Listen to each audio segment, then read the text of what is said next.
এ কি হঠাৎ মুলি বাঁশের দণ্ডা তৈরি করছো কেন?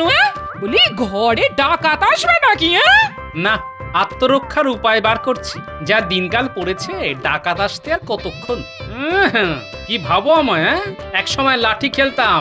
এই রে, কথাটা জানলে ভগবান হয়তো বলে বসতো তুমি ছোটবেলায় তরোয়াল খেলতেন। তবে যাই বলো না কেন, তোমাদের এই ভগবান কিন্তু একটা ঢ্যাঁড়স। কোনো মন্ত্রী অসুস্থ, সেনাপতি বিছানায়, এই অবস্থায় কোনো রাজ্য চলে?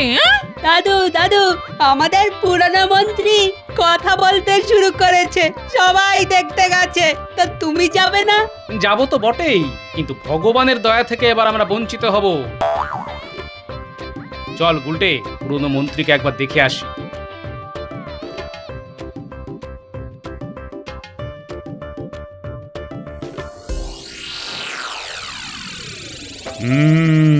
এর চাইতে ভালো খবর আর কি হতে পারে মন্ত্রী?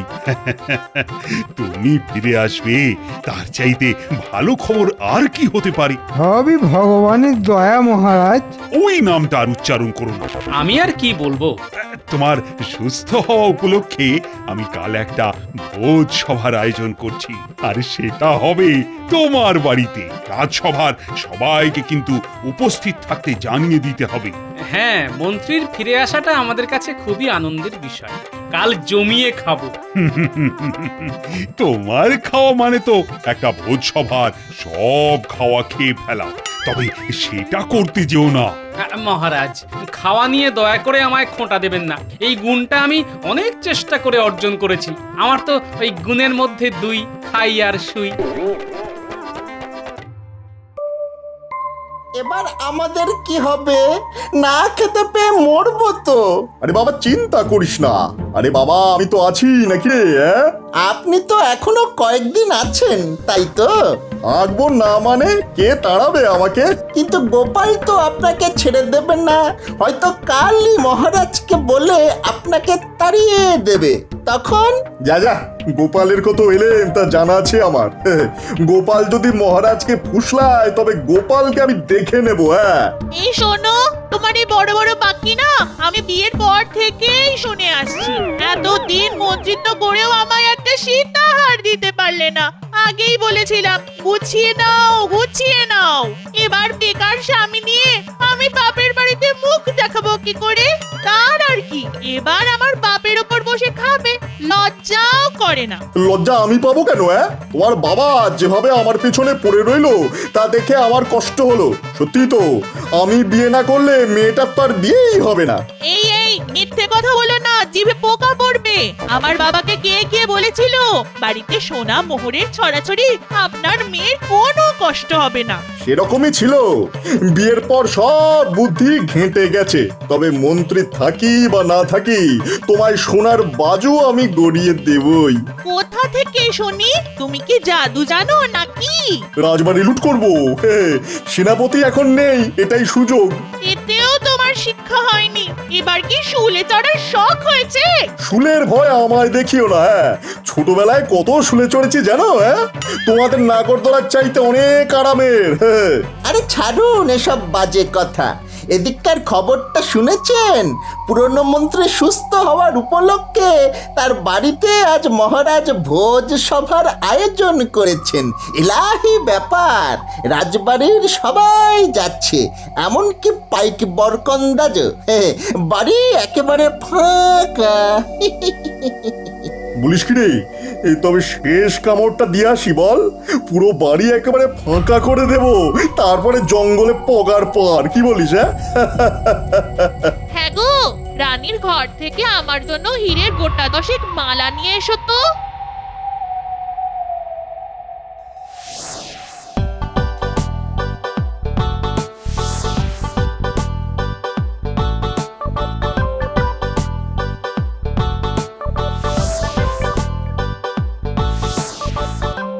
গোপাল, চোখের সামনে দেখলাম 27টা ইলিশ ভাপা খেয়ে নিলে। এরপর আছে তো আবার মাংস আর মিষ্টি। একটু বেশি খেয়ে ফেলেছি। ভেবেছিলাম 3টে গোটা পাঁঠা খাবো, তার হবে না। তবে 2টো খাবই। আর মিষ্টি আপনি বরঞ্চ খবর নিন কত হাড়ি দই আর রসগোল্লা এখনো বেঁচে আছে। সে তো বটেই, সে তো বটেই। খাওয়া যে একটা শিল্প তা তুমি প্রমাণ করে দিলে। আচ্ছা, ভগবানকে তো দেখতে পাচ্ছি না। মহারাজ, ভগবানকে কি দেখা যায়? তিনি কোথাও একটা আছেন। না না, ভগবানকে তো আমি এখনো তাড়াইনি। মানে তাড়াবো কিনা সেটাই এখনো ঠিক করে উঠতে পারছি না। তাড়াবেন কেন? এমন বুদ্ধিমান লোককে কি কেউ তাড়ায়? তাহলে কোথায় রাখবো ওকে? কেন, আপনার পাশে, কিন্তু পা, হাত আর মুখটা বেঁধে রাখতে। বাবা বাবা বাবা, চমৎকার হবে। কিন্তু ভগবান এলো না কেন বলো তো? দেখুন ওর শাগরেদদের নিয়ে কোনো চক্রান্ত করছে কিনা। সেটাই তো চিন্তার। তবে ওকে চোখে চোখে রাখা কিন্তু খুব দরকার।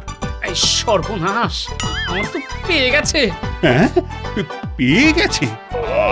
তখন থেকে বলছি এত কেউ না, কেউ না। এবার কি হবে? রাজবাড়িতেই যেতে হবে। আমার বাড়ি অনেকটাই দূর। তাড়াতাড়ি মহারাজ, নইলে আমার একেবারে কাপড়ে চোপড়ে হয়ে যাবে। না, তোমাকে নিয়ে আর পারা গেল না।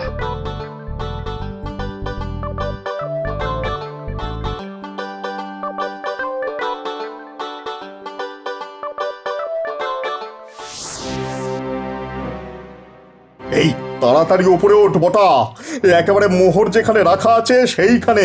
কোনো পাহারা নেই। হ্যাঁ হ্যাঁ, উঠছি। কিন্তু কোষাগারটা কোন দিকে? একেবারে দোতলায় উঠে বাঁ দিকের ঘরটা। সাবধান, রানীমা কিন্তু ওই পাশের ঘরেই থাকেন। জানি, রানীর নাক ডাকার শব্দ পাচ্ছি। শোন, আমার বউয়ের জন্য খান দশেক হীরের মালা নিয়ে আসিস, বুঝলি? নইলে আমার একেবারে চুল ছিঁড়বে।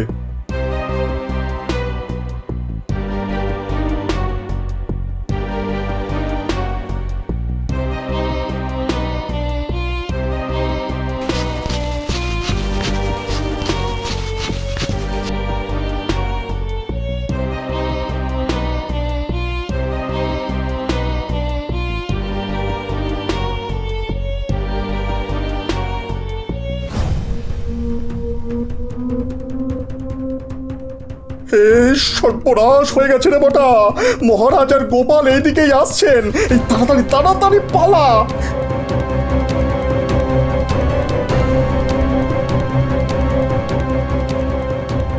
আমরা ঠিক পালিয়ে যাব, আপনি আগে পালান। কি করে পালাবো রে? এই চারিদিকে তো দেওয়াল। দেওয়াল টপকেই পালাতে হবে, আর কোনো রাস্তা নেই। আরে দেওয়ালে চড়বো কি করে? যেভাবেই হোক পারতে হবে, নইলে শুলে চড়তে হবে। হ্যাঁ,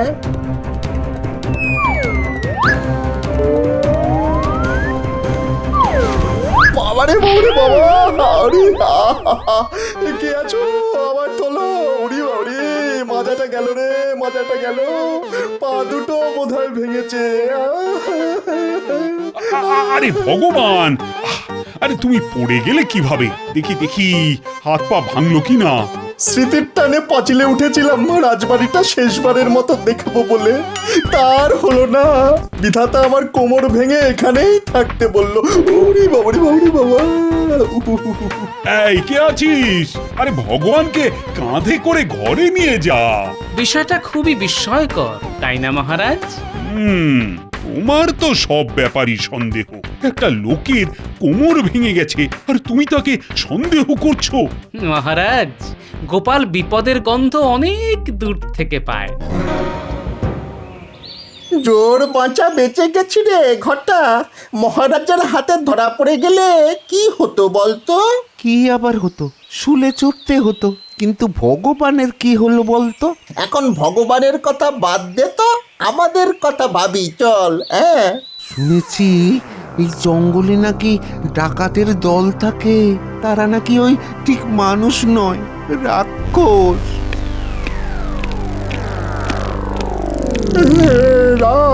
রাক্ষস! ঘটা, এবার কি করি রে? রাক্ষস প্রভু, আমাদের প্রাণে মারবেন না। আগে বল, তোরা কে? এই জঙ্গলে কি করতে এসেছিস? পালিয়ে প্রভু। কেন, তুই কি চোর না ডাকাত? আগে ডাকাত হওয়ার সাধ্য নেই, তাই ওই চুরি চামারি করে খাই। শোন, আমরা মাদারিকা, নাম শুনেছিস? আমরা ভোজবাজি দেখিয়ে গ্রামে গ্রামে ডাকাতি করি। আমাদের কোনো অস্ত্র লাগে না। আমাদের ভেলকি দেখে সবাই ঘর বাড়ি ছেড়ে পালায়।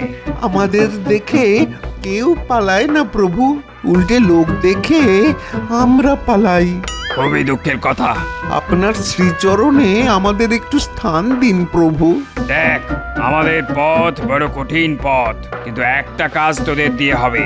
নগরের সব খবর তো তোদের কাছে আসে, আমাদের সেই খবর দিতে পারবি তো? তোরা শুধু আমাকে ঠিকঠাক খবর দিবি, বুঝলি? আজ্ঞে প্রভু, তবে একটা খবর এক্ষুনি দিতে পারি। নগরের সবচাইতে বড় বণিক সোমদত্ত এখন বাড়িতে নেই। সপ্তডিঙা ভাসাবে বলে কোনো একটা দ্বীপে আছে। বাড়িতে কোনো পাহারা নেই। আজ রাতে একটা চেষ্টা করা যেতে পারে।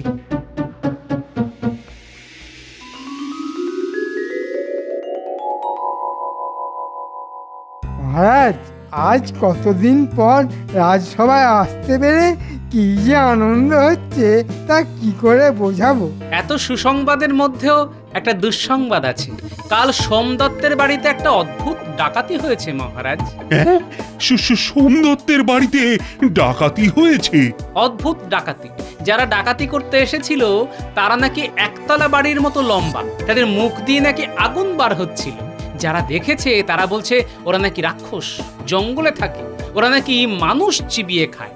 আমিও ওদের কথা শুনেছি। ওদের আটকানো খুব শক্ত। এখন কি যে করি? তবে একটা যজ্ঞ করলে মনে হয় রাক্ষসরা আর ভয়ে আসবে না। ঠিক কথা বলেছে আমাদের মন্ত্রী মশাই। বড় করে একটা যজ্ঞ করতে হবে। মন্ত্র শক্তিকে ওরা খুব ভয় পায়। মন্ত্রটা আমি জানি, ওং রিং রাক্ষসায় নমঃ। এটা 3 বার বললেই রাক্ষস ইঁদুর হয়ে পালাবে। মহারাজ, রাক্ষসরা সোনা দানা হিরে মণি মাণিক্য নিয়ে কি করবে? নিশ্চয়ই বাজারে আলু পটল কিনতে যাবে না। আর ওরা যদি মানুষকেই চিবিয়ে খায় তবে মোহর দিয়ে কি হবে ওদের? আর পণ্ডিত, কোন পুঁথিতেই মন্ত্র পেয়েছো তুমি বলো তো? কেন? রাক্ষস পুরাণ। গোপাল, তোমার এত জেনে কি কাজ বলো তো? আহ গোপাল, এই ব্যাপারটা আমাদের সামলাতে দাও না। কতদিন সমস্যার সমাধান করতে পারিনি। দেখুন রাক্ষস ধরতে পারেন কিনা, তবে দেখবেন আপনাকেই না ওরা চিবিয়ে খেয়ে ফেলে। আচ্ছা, আপনি বিশ্বাস করেন যে সোমদত্তের বাড়িতে রাক্ষসরা হানা দিয়েছে? বিজ্ঞান রাক্ষস খক্ষস বলে কারো অস্তিত্ব স্বীকার করে না। ওরা মানুষ, রাক্ষস সেজে এসেছে। আমি নিশ্চিত। কিন্তু ওরা মুখ দিয়ে আগুন বার করছে কি করে? মুখ দিয়ে বোধহয় নয়, ওদের কাছে নিশ্চয়ই আগুন ছিল। হ্যাঁ, মুখ দিয়ে দাহ্য পদার্থ কোহল ওই আগুনের দিকে ছুঁড়ে দিলে আগুন দাউ দাউ করে জ্বলে উঠবে। লোকে সেটা দেখে ভাবে যে মুখ দিয়ে আগুন বার হচ্ছে। কিন্তু তারা এত লম্বা হলো কি করে? দেখো গোপাল, লম্বা হওয়াটা কোনো ব্যাপার নয়। নকল পা লাগিয়ে মানুষ তাল গাছের মতো লম্বা হতে পারে। আমি আপনার কথা বুঝেছি। আচ্ছা, আপনার বিজ্ঞান চর্চায় তো কোহল লাগে। রাজবৈদ্য যাকে সুরাসার বলে, সেই কোহল আপনি যতটা পারেন জোগাড় করে রাখুন, খুব শিগগিরই কাজে লাগবে।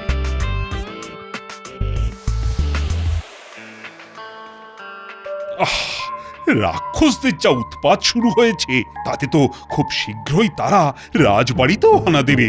আমাদের সবাইকে যে একেবারে চিবিয়ে খাবে। এই কারণেই তো যজ্ঞের কথা বলছিলাম মহারাজ। আপনি আমায় 1,000 স্বর্ণ মোহর দিন, যাতে যজ্ঞের কাজ নির্বিঘ্নে হয়। হ্যাঁ হ্যাঁ, তোমায় অনুমতি দিলাম। আচ্ছা পণ্ডিত, একটা যজ্ঞ করতে 1,000 সোনার মোহর লাগবে কেন? যা বোঝো না তা নিয়ে কথা বলো না। আমি মন্ত্র বলে এই স্বর্ণ মোহর রাক্ষসদের কাছে পাঠিয়ে দেবো।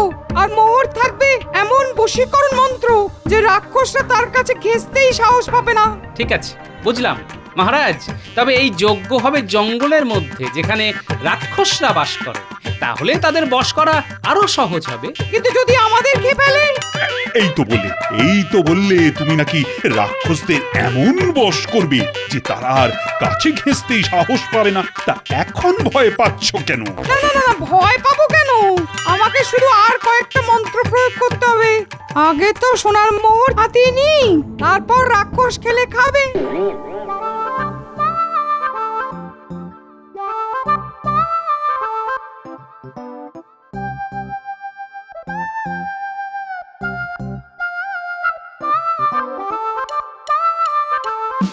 ভালোই তো দাম আনলে, 1,000 স্বর্ণমুদ্রা একাই ট্যাঙ্কে ভরবে, আমার ভাগ দেবে না?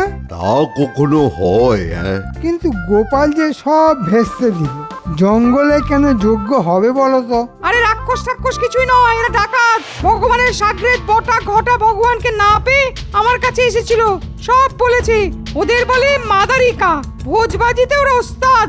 নবাবের সেনারা ঘোড়ায় করে ওদের ধরতে পারে না, লম্বা পায়ের এত জোর। ওরা ওই মোহর চেয়েছে, নইলে নাকি রাজবাড়ি লুট করবে। তাই একটা রফা করেছি, 1 সহস্র মোহর ওদের দিয়ে দেবো, তারপর তা থেকে ভাগ নেবো, আপনাকেও দেবো। বাহ বাহ, চমৎকার ব্যবস্থা করেছে। যাই করো বাপু, আমার ভাগটা কিন্তু চাই।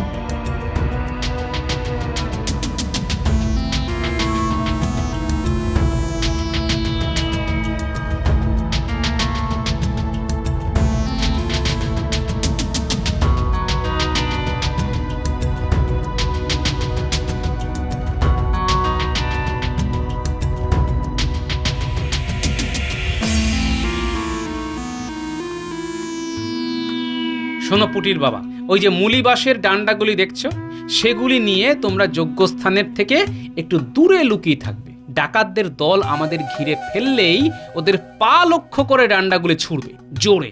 ওরা উল্টে পড়লেই পটাপট ওদের মাটিতে চেপে ধরতে হবে। আমাকে কি করতে হবে গোপাল?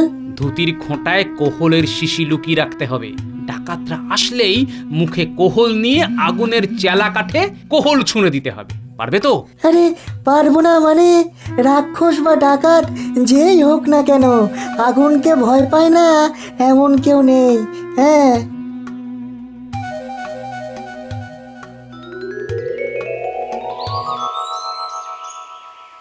তাহলে যজ্ঞের কাজ শুরু করো পণ্ডিত। কাদের জন্য অপেক্ষা করছো? নজর রাখ গুলটে, লম্বা ডাকাতদের দেখতে পেলেই ডান্ডা ছুঁড়ে মারবি, টিপ করবি একেবারে পায়, দেখবি কি মজা হয়।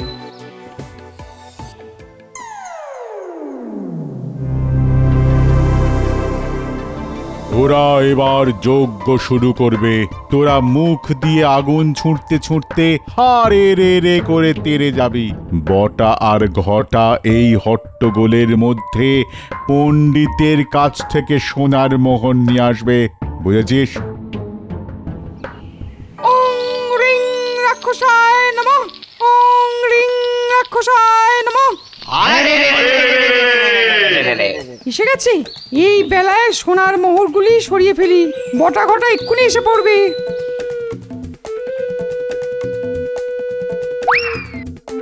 বিজ্ঞানী, তাড়াতাড়ি মুখে কোহল নাও, সামনের জ্বলন্ত চেলা কাঠে মুখ থেকে কোহল ছুঁড়ে মারো।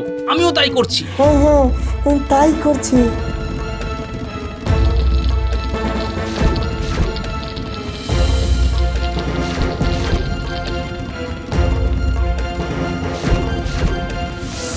একই রে, আমাদের দিকে আগুন ছুটছে কে রে?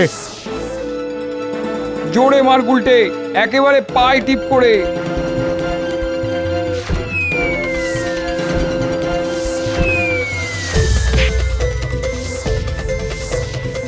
ওরা ভয় পেয়েছে বিজ্ঞানী, টান্ডা খেয়ে মাটিতেও পড়ে গেছে। এখন ওদের ধরতে হবে।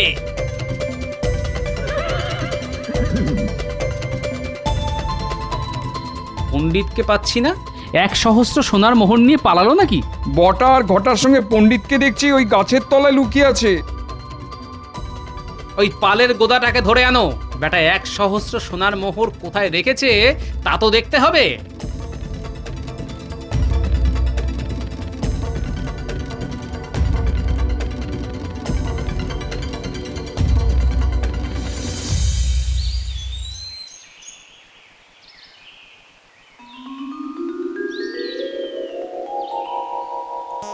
আরে বটা ঘটা যে, এতদিন তো ভগবানের হয়ে চুরি চামারি করতি, এখন পণ্ডিতের হয়ে কাজ করছিস? হ্যাঁ, মোটেই না, শুধু কি আমার হয়ে ওরা কাজ করে নাকি?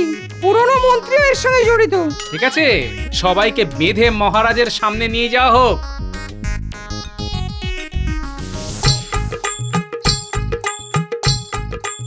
এই হলো ব্যাপার মহারাজ। এরা রাক্ষস খক্ষস নয়, ডাকাত। এদের দলের নাম মাদারিকা। ভোজবাজি দেখিয়ে ওরা ডাকাতি করে। ডাকাতদের যে কি শাস্তি দেব তা জানি, কিন্তু গোপাল ঘরের শত্রু পণ্ডিতকে যে কি করব সেটাই তো বুঝে উঠতে পারছি না। আমার মনে হয় ওদের উপযুক্ত শাস্তি হবে লম্বা বাঁশের ডগায় বেঁধে রাজবাড়ির সামনে দাঁড় করিয়ে রাখা। মহারাজ, আমাকে একা শাস্তি দিলে অন্যায় করা হবে। আমাদের পুরনো মন্ত্রী আমার কাছ থেকে সোনার ভাগ চেয়েছিল। ফিরে আসতে না আসতেই অপরাধ করা শুরু করেছ। তুমি তো ভগবানের চাইতেও বড় শয়তান।